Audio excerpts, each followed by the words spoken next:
We know there are different methods of meditation that can be learned, specific methods, and they generally fall into categories of concentration, contemplation, control, trying to direct the attention to the body and feel the breathing, or trying to be in the present moment. Today I'd like to talk about the method that I teach. It's called Transcendental Stress Management, TSM for short, and it's an easy mental technique. And it falls into a category which the scientists of today are calling a type of meditation which incorporates a mantra. Any method of meditation where the student is repeating a meaningless word falls into this category. Automatic self-transcendence is the way it's been described by scientists. So that's the method I teach. And there are many methods that fall into that category. Now, what I'd like to do is explain what correct meditation is. I've taught about 6,000 people. I tell everybody the same thing. There are certain things that will happen when you practice meditation correctly, and there are things that will happen when you practice it incorrectly. So we want to be clear just what those things are, so that we can look for those things in the method we're practicing. So if you've already learned a method of meditation or read a book and you're practicing something you learned from the book, see if there's some way to compare what you're doing with what I teach. Okay, the first symptom of correct meditation is that it is effortless. When you're finished, you should be able to sum it up by saying, that was easy, that was relaxing, I didn't have to focus or concentrate the mind at all. If you do focus or if you do concentrate during the method I teach, you'll probably get a headache, but at least you'll feel bored. And those are two signs of incorrect practice. So you don't want that. So then what? Okay, we'll see a little bit more carefully as the conversation continues here today. The first probably dramatic physiological sign that meditation is working is that the breathing will slow. There'll be an automatic reduction in involuntary breathing. We're not thinking about our breathing, but it slows down. And it slows down straight away in the first 5 minutes to some appreciable level. One would come out of that meditation and feel maybe you had to take a sudden deep breath at some point. You were breathing less. Or maybe you just felt the comfort of breathing less. These are good signs that should be there when meditation is being practiced correctly. If you're concentrating and you're trying to distract the mind is very powerful, you know? Even some subtle effort that creeps into meditation will interfere with it. So getting a coach, someone like myself who is trained to teach meditation, is recommended. You're going to be doing this twice a day, hopefully for the 20 minutes we recommend. And if you continue it for as long as I've done it, over 50 years, you want to at least be sure that you're doing it right, or that you're not wasting time. So let's talk about the other signs of correct meditation. The next sign would be that there would be relaxation in the muscles. The body may tend to fall a little bit forward, the head falling forward, the body relaxes. The muscle groups in the neck, particularly in the back, top shoulders, they'll relax. That's a good sign. So the breathing is slowing, the muscles are relaxing. This is a good indication of slowing down in the metabolism, metabolic rate, the rate at which the body is consuming energy. And as the body settles down and the relaxation occurs, it's natural for the head to fall forward. And one could feel other parts of the body relaxing as well. But this is more appreciable. I feel drowsy, sleepy. And it could be that, at least for a new student, that initial question, am I actually falling asleep? Or is this really meditation? Well, it's very different. But the early signs, at least in the first week of meditation, I did feel drowsy. I did feel sleepy. That's normal. You're new at it. You'll get in the habit of it and you'll become more familiar with what to expect. The body settling down, the drowsiness is there. You're entering into a natural comfort zone, which we're happy to say exists in everyone. No matter how stressed you are, no matter how much fear you have, if you're in the military and you've returned from war and you're having post-traumatic stress disorder, we can help you. If you're a person who's dealing with the responsibilities of daily life, trying to get all the work done, raising family, if you're the provider or you're the person the second to the provider, everybody's providing, then everybody could use a little break coming home at the end of the day to wash away all the stresses and be free of this buildup, allowing stresses to build up. Transcendental Stress Management is a simple mental technique. It requires no effort. If I heard a song on the radio, and maybe I didn't know the song, but I heard it, and 2-3 hours go by, and I'm somewhere, maybe driving the car, and in my mind I hear that song playing on its own. How did I do that? It's an amazing thing if we think about it, but it's not something on the level of conscious accomplishment. It happens spontaneously. I was just thinking the song. Maybe I like the song, maybe I don't. Advertisers do that with jingles, and they repeat things, and they know they can get it into the subconscious.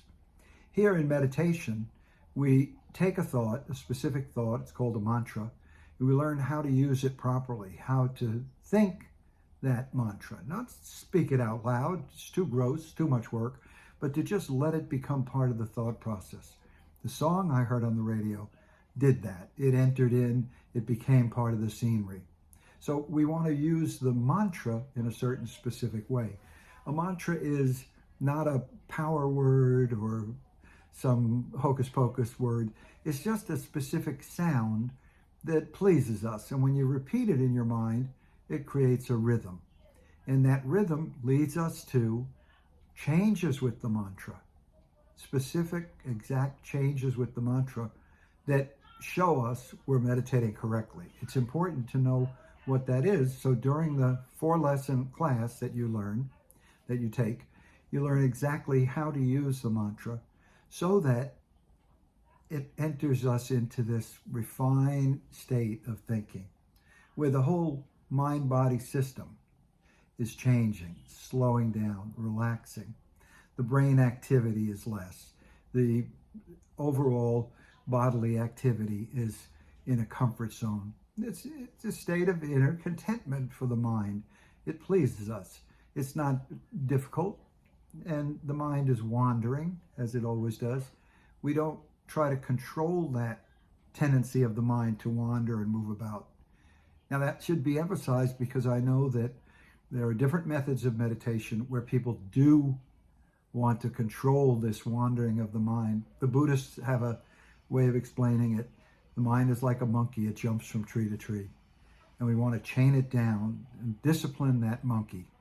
But if you do this with the mind, if you're trying to concentrate the mind, you'll feel bored and you'll become frustrated. And sitting and meditating and becoming frustrated is the exact opposite of relaxation, isn't it? So we don't want to waste time with that kind of forcing the mind, controlling the mind. As for the monkey, we know what we can do with that. We can provide some nourishment, some bananas, some food, put it at the base of the tree.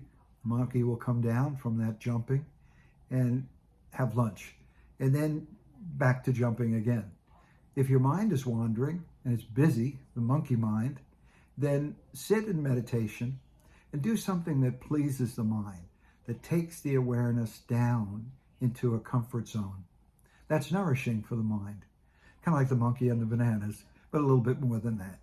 But you get the idea. We're not trying to control the mind. The mind is wandering, let it wander. Why not use that?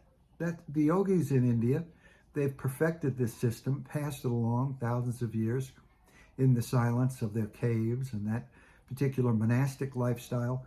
This meditation flourished. Even during British rule, the people were able to, if they wanted to make their way to the Himalayas, they could learn to meditate. They could get the knowledge of it. The next sign of correct meditation is a loss of the surroundings. We become unaware of surroundings, or we're more inward. The attention during meditation, it's purely mental. The attention is going in toward that quieter, more refined state.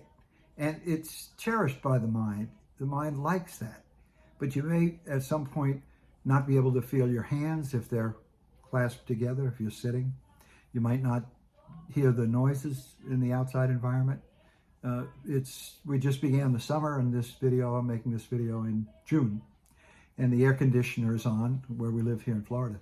And that sound can be heard pretty much all the time. It'll probably come on soon. And we sit and we hear that, but in meditation, it's as if that outer noise collapses. And then we become aware of the inner, and we can't hear the noise, or we barely hear the noise. It certainly isn't a problem for us to meditate successfully, even with some steady noise like that. Loud, jarring noises, that's different. You want to try to meditate in a place where you don't have to deal with that. You want to let go. You want to feel comfortable.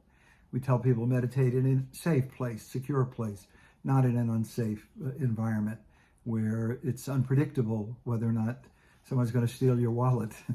We live in difficult times right now. But coming home into your little cave, your room, your silence, we take a little break. We proceed inward. We don't need anything external. A comfortable chair will do it, a sofa. As long as we're seated, the back is supported, we can let go. And in that, we dive into this restfully alert state. It's been called by some to be a restful alertness. The experience of loss of time is very consistent with correct meditation.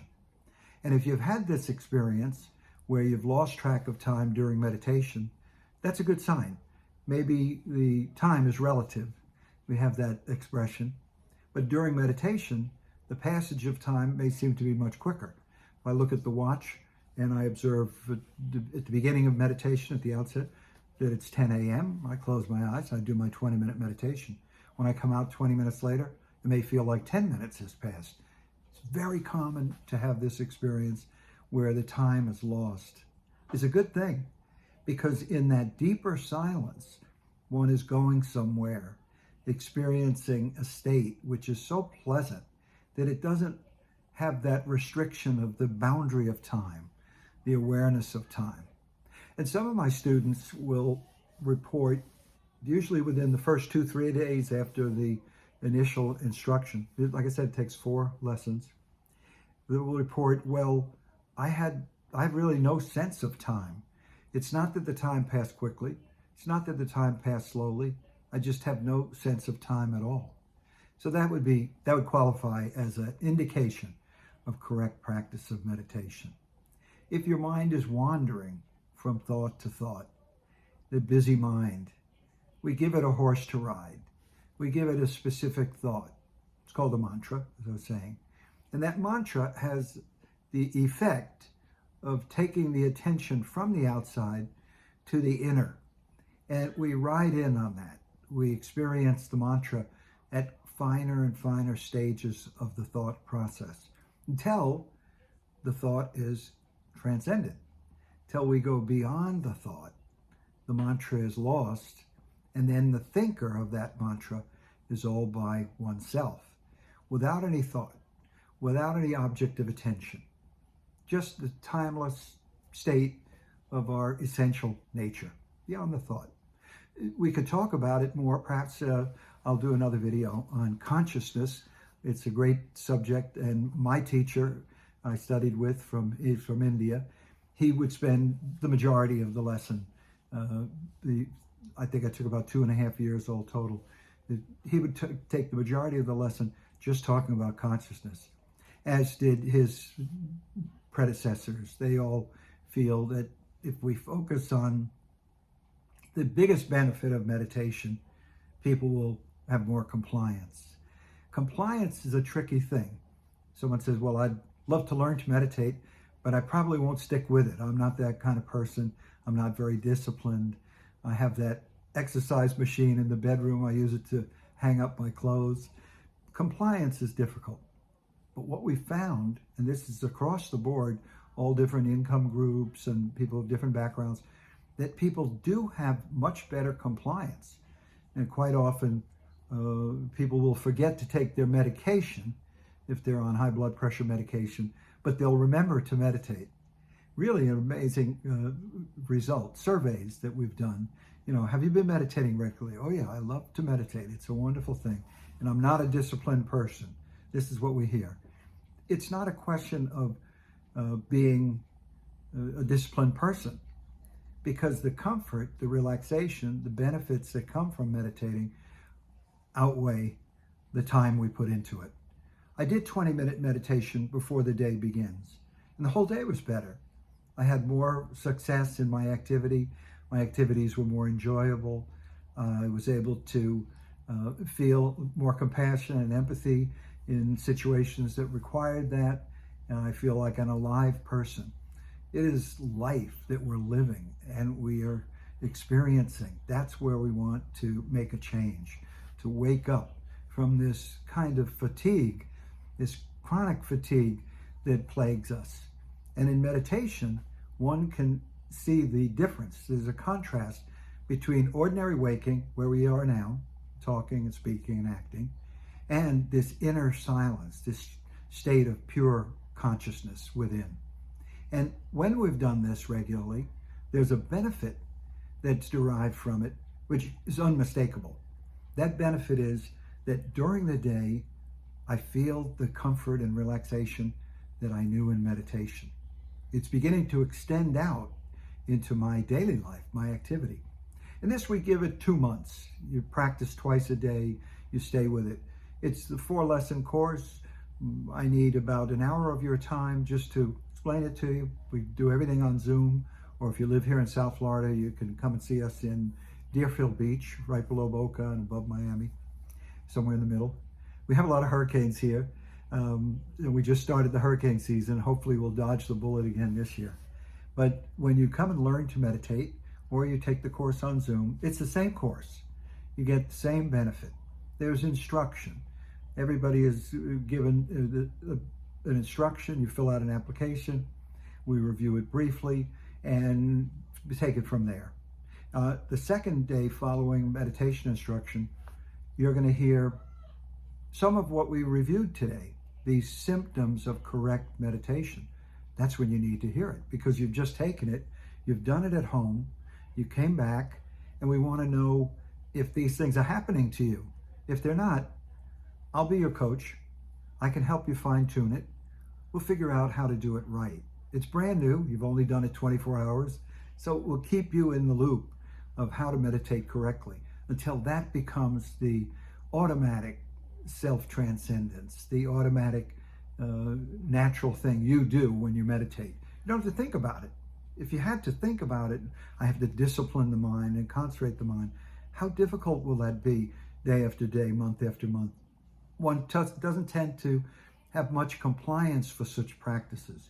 Mindfulness, very popular method of meditation, open monitoring, when we have to focus on the breathing. That's work. If I had to focus on being in the now, that's also work. And those are two parts of mindfulness that you won't hear us teaching when you come and learn Transcendental Stress Management. It's a different, simple, very ancient formula. So I'd like to hear from you. So just check the links that I've provided and get in touch, and we'll take it from there. No one needs to believe in this method. You don't have to believe what I say. It's an easy mental technique. It's a technique. You could be in a bad mood. You could be in an angry mood, worried, anxious. The bills are there, the problems in the world, the violence we see in the news. There's plenty of worries that we have. But when you close your eyes, you begin the technique. One of my students, he was from Russia, and he summed it up very well. He said, push button, go deep. I hope I did a good job on that Russian accent. But his experience demonstrated how easy this is. You learn how to push the right button, you've got it. So don't worry about changing your lifestyle. It's only 20 minutes morning and evening. Surely you can find the time, even if you don't think so. And don't worry about believing in something that is new or different. There's no need. It's mechanical. Once you close the eyes, you push button. There was an interesting study done at the National Institutes of Health here in the United States, conducted by Candace Pert, P-E-R-T. And she contributed greatly to the mind-body model that we have in science today. She said that when you think thoughts in your brain, they take place in every cell. So these neuropeptides, they bind to cell walls, and they're mediated by emotion. So when you feel some happy or unhappy emotion, every cell in the body is having that experience. She gave a presentation, Dr. Pert gave a presentation on public TV, and there was, I think Bill Moyers was the moderator, the interviewer, and he asked her, he said, but isn't it true that we think thoughts in the brain? She said, it's not completely true. She said, it's more correct to say that you think thoughts throughout the entire brain body. Every cell is thinking that thought. We're just beginning to understand in our science today how powerful our thoughts are. So when I tell you that you can just take a specific thought, repeat it in a certain way without concentrating on it, and just enjoy the inner contentment that comes from that, it might seem far-fetched, but think of it in terms of changing all the internal dialogue in the whole mind-body system. It's a beautiful technique. So I hope to hear from you, and let's get you started on it. It doesn't take long, and I'll be glad to answer any questions you might have.